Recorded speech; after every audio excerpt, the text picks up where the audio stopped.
দেশে কর্মে নিয়োজিত অংশগ্রহণকারী মানুষের সংখ্যা উল্লেখযোগ্য হারে কমেছে। ফলে বেড়েছে বেকার মানুষের সংখ্যা। ২০২৪ সালের শুরুতে বেকার মানুষের সংখ্যা কম থাকলেও বছর শেষে ধারাবাহিকভাবে বেড়েছে। এই সময় কৃষি, সেবা এবং শিল্প এবং সব খাতেই কমেছে কর্মে নিয়োজিত জনগোষ্ঠী। এমনকি নারীর চেয়ে উল্লেখযোগ্য হারে বেড়েছে পুরুষ বেকারের সংখ্যা। বেকারত্ব নিয়ে আরও জানাচ্ছেন লিমা সায়ন্তী। বেকার জনগোষ্ঠী মূলত তারাই যারা গত ৭ দিনের মধ্যে মজুরির বিনিময়ে ১ ঘন্টা কাজ করার সুযোগও পাননি, অথচ গত ১ মাস ধরে কাজ খুঁজছেন। আন্তর্জাতিক শ্রম সংস্থার নিয়ম অনুসারে তারাই বেকার হিসেবে গণ্য হবেন। এই নিয়ম অনুসারেই বেকারের হিসাব দিয়ে থাকে বাংলাদেশ পরিসংখ্যান ব্যুরো। তবে এই সংস্থাটি এবার দুইভাবে শ্রমশক্তি জরিপ প্রতিবেদন প্রকাশ করেছে।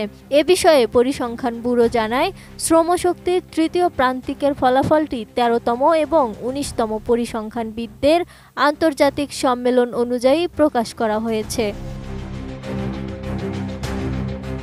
১৯তম পরিসংখ্যানবিদদের আন্তর্জাতিক সম্মেলন অনুযায়ী ২০২৪ সালের তৃতীয় প্রান্তিকের জুলাই-সেপ্টেম্বরে শ্রমশক্তি জরিপ প্রতিবেদন প্রকাশ করা হয়। এতে দেখা যায় বর্তমানে দেশে ২৬,৬০,০০০ বেকার রয়েছেন। ২০২৩ সালের এই সময়ে বেকারের সংখ্যা ছিল ২৪,৯০,০০০। সঠিক প্যাড আর সঠিক তথ্য দিয়ে এসব সামলে নিব এক হয়ে। Mona Lisa sanitary napkin. তৃতীয় প্রান্তিকের হিসাব অনুযায়ী দেশে নারী বেকারের চেয়ে পুরুষ বেকারের সংখ্যা বেড়েছে। গত সেপ্টেম্বর শেষে দেশে পুরুষ বেকারের সংখ্যা দাঁড়িয়েছে ১৭,৯০,০০০ আর নারী বেকার ছিল ৮,৭০,০০০।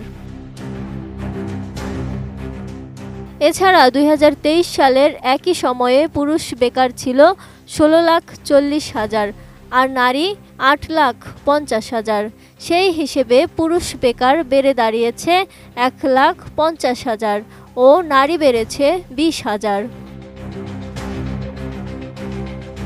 শ্রমশক্তিতে এখন ৫,৯১,৮০,০০০ নারী পুরুষ আছেন, অথচ ২০২৩ সালের তৃতীয় প্রান্তিকে ছিল ৬,১১,৫০,০০০।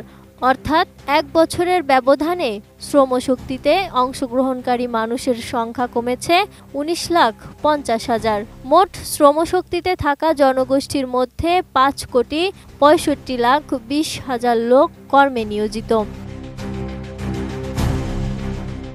এছাড়াও শ্রমশক্তির বাইরেও বিশাল একটি জনগোষ্ঠী রয়েছে যারা কর্মে নিয়োজিত নয়, আবার বেকার হিসেবেও বিবেচিত নয়। এমন জনগোষ্ঠীর সংখ্যাও প্রায় ৬,২৩,৩০,০০০। এই তালিকায় মূলত সাধারণ ছাত্র, অসুস্থ ব্যক্তি, বয়স্ক নারী পুরুষ, কাজ করতে অক্ষম ব্যক্তি, অবসরপ্রাপ্ত ব্যক্তি এবং কর্মে নিয়োজিত নন বা নিয়োজিত হতে অনিচ্ছুক গৃহিণীরাও রয়েছেন। Lima Sayanti, ATN news.